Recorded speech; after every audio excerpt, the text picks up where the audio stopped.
So what is up cinephiles. पता नहीं क्यों मुझे सडनली जो हातिम जो है क्लासिक शो था जो स्टार प्लस पे लगता था उसकी याद आ गई। जितने भी 90s के लोग देख रहे होंगे उन्हें ये शो अच्छे से याद होगा। ये शो एक कम्प्लीटली एक्शन एडवेंचर फैंटेसी ऐसा शो था एंड ये बहुत ज्यादा इंस्पायर था लॉर्ड ऑफ द रिंग्स की मूवीज से। इसके लिए लॉर्ड ऑफ द रिंग्स के कुछ कैरेक्टर्स आपको इसमें सिमिलर नजर आएंगे। फिर किस्सा ये हातिम था या दास्ताने हातिम था नाम की एक बुक है जिसके स्टोरीज से ये शो काफी ज्यादा इंस्पायर था। इसके लिए इसमें बहुत सारी स्टोरीज आपको दोनों में सिमिलर मिलेंगी और ये जो बुक है इसके ऊपर पहले भी बहुत सारी ऐसी मूवीज बन चुकी हैं। तो क्वेश्चन यहाँ पे अभी यह आता है कि ये जो शो था ये क्यों इतना स्पेशल था एंड क्यों ये इतना बड़ा सक्सेसफुल बना। एंड अगर आपको अभी इस शो को जाके देखना होगा तो आप कहाँ पे देख सकते हो, इन सारे सवालों के आंसर मैं आपको करूंगा। बट सबसे पहले इस शो की जो स्टोरी है मैं आपको शॉर्ट में बता दूं ताकि जिन लोगों को कुछ भी नहीं मालूम इस शो के बारे में उन्हें कुछ आइडिया इस शो के बारे में। तो शो की स्टोरी ऐसी कि जो हीरो जो है हातिम जो एक यमन के शहजादे है, उनकी जब शादी होने वाली होती है जास्मिन नाम के क्वीन से परिस्तान के, तभी उनके शादी में एक प्रिंस जो है उनसे मदद मांगने के लिए आते हैं। तो हातिम उनके मदद करने के लिए राजी हो जाते हैं एंड फिर अपनी शादी वगैरह सब कुछ साइड में छोड़ के वो एक डेंजरस जर्नी पे निकल पड़ते हैं 7 सवालों के जवाबों को ढूंढने के लिए होबो के साथ। क्योंकि यही 7 सवालों के जवाबों से जो दज्जाल जो एक पावरफुल डार्क ऐसा विलन है फुल तमराज किलविश टाइप, उन्हें हराने के लिए सवालों के जवाब बहुत ही इंपॉर्टेंट है। तो जैसे जैसे हातिम को एक एक सवालों के जवाब मिलेंगे वैसे वैसे ये जो दज्जाल जो है उसकी पावर स्लोली कम होगी। और इस शो की जो ओवरऑल साउंड डिजाइनिंग थी, जो इसकी एडिटिंग स्टाइल थी, फिर इसके जो जितने भी कॉस्ट्यूम थे सब कुछ वन ऑफ द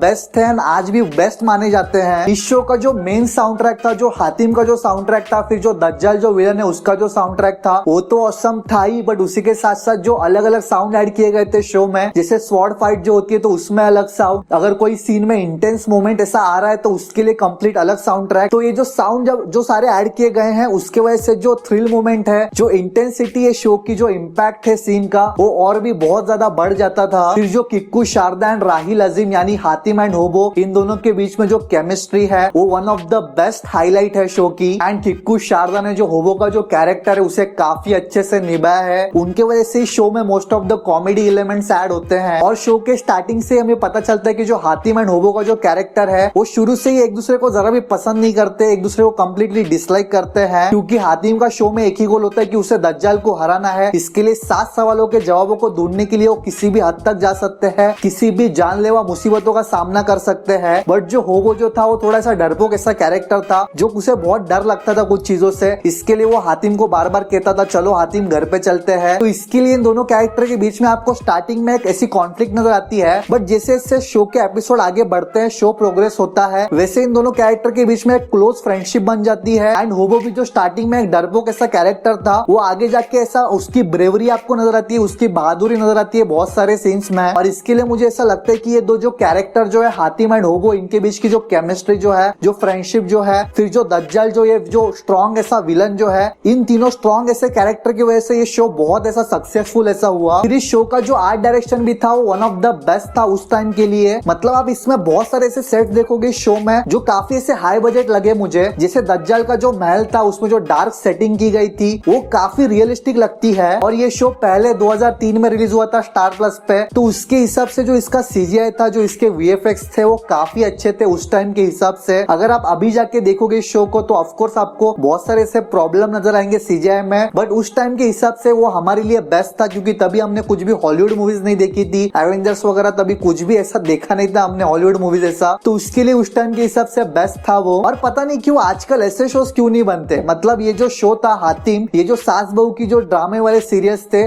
उससे काफी 1000 गुना ज्यादा बेटर था। इसकी स्टोरी टेलिंग भी अगर आप देखोगे तो काफी ज्यादा इंगेजिंग ऐसी है। और तभी का जो टाइम था उससे मैं अभी याद करता हूँ तो वो कम्प्लीटली डिफरेंट था। आई थिंक 90s के लोग इससे रिलेट करेंगे। तभी मोस्टली इंटरनेट तो था ही नहीं एंड मोस्टली बहुत सारे लोगों के पास ऐसा टीवी भी नहीं था घर पे। किसी फ्रेंड के पास अगर टीवी होगा तो उसके घर पे जाके सब लोग महफिल बना के देखते थे ये शो, क्योंकि ये शो आप कम्प्लीटली फैमिली के साथ देख सकते हो तो उसमें कोई प्रॉब्लम प्रॉब्लम था नहीं, फिर तभी तो इंटरनेट वगैरह ऐसा कुछ था नहीं, तो बिंज वॉच का तो सवाल ही पैदा नहीं होता। तो इस शो के एक एक दो एपिसोड देखने के लिए हमें पूरा वीक इंतजार करना पड़ता था। आई थिंक स्टार प्लस पे कुछ इवनिंग में 7-8 बजे लगता था ये शो, सैटरडे संडे। तो उसके लिए हमें पूरा वीक अच्छे से वेट करना पड़ता था, अपना शेड्यूल एडजस्ट करना पड़ता था, पढ़ाई वगैरह सब संभाल के, क्योंकि अगर कोई एपिसोड ऐसा मिस हो गया तो हम लोग उसे इंटरनेट पे डाउनलोड करके देख तो नहीं सकते। तो इसके लिए हम पेशेंटली वेट करते थे स्टार प्लस पे। अभी तो बहुत सारी चीजें ऐसी चेंज हो गई है इंटरनेट की वजह से। अगर आपके फेवरेट शो का कोई भी एपिसोड मिस हो जाता है तो उसे आप बिंदास इंटरनेट पे बाद में डाउनलोड करके देख सकते हो। और इस शो की खास बात ऐसे है कि इसमें आपको एक कंप्लीट इनोसेंस ऐसी दिखेगी। मैंने मतलब इस वीडियो के प्रिपरेशन के लिए इसके पहले के 4 एपिसोड जो थे इस शो के, वो जाके मैंने देखा, तो ये मैंने नोटिस किया कि जो सीजीआई था वो डेफिनेटली थोड़ा वीक लग रहा था। फिर कुछ जगह पे डायलॉग जो थे वो थोड़े चीजी थे, बट आज भी जो स्टोरी टेलिंग थी जो इस शो की, फिर जो कैरेक्टर्स थे वो उतने ही इंगेजिंग थे। मैंने जब भी उस टाइम देखा था तो तभी मुझे लगे थे उतने ही इंगेजिंग थे आज भी। और हाँ, अगर आपको अपनी बचपन की यादें ताजा करनी है तो इस शो को आप डेली मोशन पे जाके देख सकते हो, वहां पे आपको सारे एपिसोड इस शो के मिल जाएंगे। सो गाइज, यहाँ तक वीडियो देखने के लिए आपका बहुत बहुत शुक्रिया।